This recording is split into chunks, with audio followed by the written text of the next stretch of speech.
ಮಸ್ತ್ ಗೆಳೆಯರಿ, ಈ ಒಂದು ಫೋಟೋ ನೋಡಿ. ಈ ಒಂದು ಫೋಟೋ ಸಾಮಾಜಿಕ ಜಾಲತಾಣದಲ್ಲಿ ತುಂಬಾ ವೈರಲ್ ಆದಂತಹ ಒಂದು ಫೋಟೋ ಆಗಿದೆ.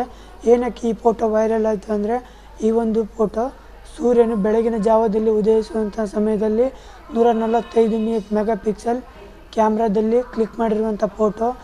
ಈ ಒಂದು ಫೋಟೋ ರೆಡ್ಡಿಯರ್ ಎಂಬುವಂಥ ಒಬ್ಬ ವ್ಯಕ್ತಿಯ ಖಾತೆಯಿಂದ ಈ ಒಂದು ಫೋಟೋವನ್ನು ಬಿಡುಗಡೆ ಮಾಡಿದ್ದಾರೆ. ಈ ಒಂದು ಫೋಟೋವನ್ನು ಪಿನ್ ಟು ಪಿನ್ ಆಗಿ ಗಮನಿಸುವುದಾದರೆ ಸೂರ್ಯನ ಕಣಗಳು ಬಿಡುಗಡೆಯಾಗುತ್ತಿರುವಂಥ ದೃಶ್ಯವನ್ನು ನಾವು ನೋಡ್ಬೋದು. ಅಂದರೆ ಇವಾಗ ನಾವು ಟೆಕ್ನಾಲಜಿಗಳು ಇಂಪ್ರೂವ್ ಆಗುತ್ತಿದ್ದಂತೆ ನಾವು ಹೊಸದನ್ನು ನೋಡೋದಕ್ಕೆ ಸಾಧ್ಯವಾಗ್ತಾ ಇದೆ. ಅಂದರೆ ಇವಾಗ ನಾವು ಮಂಗಳ ಗ್ರಹದ ಬಗ್ಗೆ ಅನ್ವೇಷಣೆ ಮಾಡಿದ್ದೀವಿ, ಹಾಗೆ ಚಂದ್ರನ ಗ್ರಹಗಳ ಬಗ್ಗೆ ಅನ್ವೇಷಣೆ ಮಾಡಿದ್ದೀವಿ. ಸೂರ್ಯನ ಬಗ್ಗೆ ಹೆಚ್ಚು ಒಲವನ್ನು ತೋರಿಸಿ ಇವಾಗ ಸೂರ್ಯನ ಬಗ್ಗೆ ಸಹ ಅನ್ವೇಷಣೆ ಮಾಡ್ತಾ ಇದ್ದಾರೆ ಫ್ರೆಂಡ್ಸ್. ಸೊ ಫ್ರೆಂಡ್ಸ್, ಈ ವಿಡಿಯೋ ನಿಮ್ಗೆ ಏನಾದರೂ ಇಷ್ಟ ಆಯಿತು, ಈ ಫೋಟೋ ನಿಮ್ಗೆ ಏನಾದರೂ ಇಷ್ಟ ಆಯಿತು ಅಂದರೆ ಲೈಕ್ ಮಾಡಿ. Thank you for watching. ಜೈ ಹಿಂದ್, ವಂದೇ ಮಾತರಂ.